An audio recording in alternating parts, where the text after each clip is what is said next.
นี่คือเป็นบริเวณวัดถ้ำผาเพิ่งพี่น้องมื้อนี้มาบริเวณถ้ำผาเพิ่งเนี่ยมื้อนี้นี่คือเป็นบรรยากาศในถ้ำบ่ได้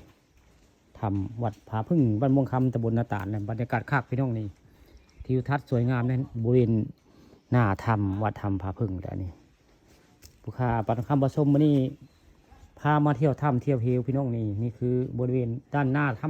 ำผาพึ่งบ้านม่วงคำตำบลนาตาลได้นี่ก็เป็นถ้ำได้ถ้ำก็กว้างพอสมควรได้นี่คือถ้ำได้นี่บิ้งมาอยู่บ่จะครูมือนี่คนฮะล็อกคนมันอยู่ล็อกคนบิ้งมาอยู่บ่มีมีอยู่เนาะล็อกคนล็อกคนโอ้เนี่ยครูว่าบิ้งมาอยู่แล้วของเรานี่แล้วก็เพิ่นเว้าเพิ่นพัฒนาว่าหม่องนี้สิเฮ็ดกุฏิใส่กุฏิใส่เนาะอาจารย์เนาะหม่องนี้เนาะนี่สิใส่อัน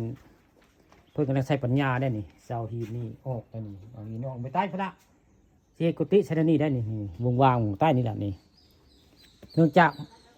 วัดถ้ำมาเพิ่งนี้ยังบ่มีกุฏิได้เพิ่นนอนในถ้ำปกติได้นี่งอนหินงอนนี่ละเพิ่นเว้าสิให้ผู้ค้าไปหาอันสร้างผู้มีล็อกมาดึงไว้ง่ายนี่มาดึงนะนี่สำหรับผู้ค้าเมื่อเจ้านี้ก็สิไปถามไปถามเบิ่ง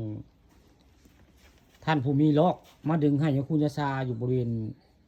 หน้าถ้ำวัดถ้ำผาเพิ่งได้นี่หินงอนนี่ก็บ่ใหญ่ปานใดดอกนี่แต่คนงัดบ่ได้พี่น้องต้องได้ใช้ล็อกมาดึงลงเบิ่งได้นี่เด็กแสลงก็งัดบ่ได้นี่เนื่องจากอันเพิ่นใหญ่เด้หม้องนี้สิมีการเฮ็ดกุฏินะกุฏินี่ก็ว่างเดี๋ยวนี้หม้องนี้สิกุฏิใส่ได้บริเวณถ้ำผาเพิ่งบ้านม่วงคำตำบลนาตาลนี่หม้องนี้ละที่สร้างกุฏิให้ครูจะซาอยู่แล้วนี่บริเวณหน้าถ้ำวัดถ้ำผาพึ่งบ้านม่วงคำย่างไปนี่จะเป็นถ้ำได้นี่ย่างเข้ามานี่จะเป็นถ้ำได้นี่ละคือถ้ำผาพึ่งบ้านม่วงคำตำบลนาตาลได้ลูกค้าปานคำผสมมื้อนี้เข้ามาในถ้ำได้นี่คือถ้ำผาพึ่งมองนี่วิ่งจีลายได้พี่น้องนี่เข้าไปในนี่คือทางเข้าถ้ำได้ผู้มืดได้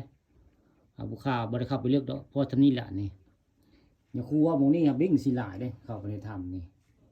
นี่คือวัดถ้ำผาพึ่งบ้านม่วงคำตำบลนาตาลได้นี่ก็คอยไปทางนอกได้คือนอกถ้ำนี่คือในถ้ำได้นี่คือเป็นภาพบรรยากาศในถ้ำพี่น้องนี่ก็คือเป็นถ้ำผาพึ่งบ้านม่วงคำตำบลนาตาลได้คุณก็จะเป็นถ้ำกับเป็นในพระเดชผู้นี่มันมืดผู้บ่ได้เข้าไปดอกเอาภาพแต่พ่อกระทืนให้เบิ่งพี่น้องนี่